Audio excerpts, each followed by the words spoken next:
Evening வந்து கீழ்பாக்கம் ஈகா theatre ஜங்ஷன்ல தான் இருப்பேன். அங்க ரொம்ப ஹெவியா இருக்கிறதுனால ஒரு நாளைக்கு நிறைய ஆம்புலன்ஸ் போகுது. இந்த இருக்கிற போக்குவரத்து, பெடஸ்ட்ரியன் கிராசிங், டூ வீலர் குறுக்க போறது, ஆட்டோக்காரன் லெப்ட்ல கை காமிச்சு ரைட்ல திரும்புறது, இதுல எல்லாம் எப்படித்தான் நீங்க ஓட்டிட்டு வர்றீங்களோ தெரியல. அதை விட இந்த ஹார்ட் எடுத்துட்டு வர்றீங்க, எதுல இருந்து நம்ம ஏர்போர்ட்ல இருந்து அது கொண்டுகிட்டு வரும் பொழுது நாங்க முன்னாடி கார்ல போவோம், நாங்களே 110 120 போவோம். ஆனா அந்த ஆம்புலன்ஸ் டிரைவர் என்ன பண்ணுவாரு, வந்து பின்னாடி ஆறு நடிச்சுக்கிட்டே இருப்பாரு.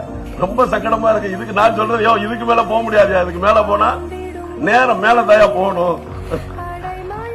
ஆமா, ஆம்புலன்ஸ் உத்தியோகங்கிறது, டிரைவர் உத்தியோகங்கிறது, நான் இன்னைக்கு சொன்னது மாதிரி எனக்கு அன்னைக்கு வந்து 21 வருஷத்துக்கு ஒரு ஆம்புலன்ஸ் டிரைவர் என்னுடைய உயிரையும் என்னுடைய குடும்பத்தையும் காப்பாத்தின மாதிரி நீங்கள் எத்தனோ உயிர்களையும் எத்தனோ குடும்பங்களையும் காப்பாத்திட்டு இருக்கிறீங்க.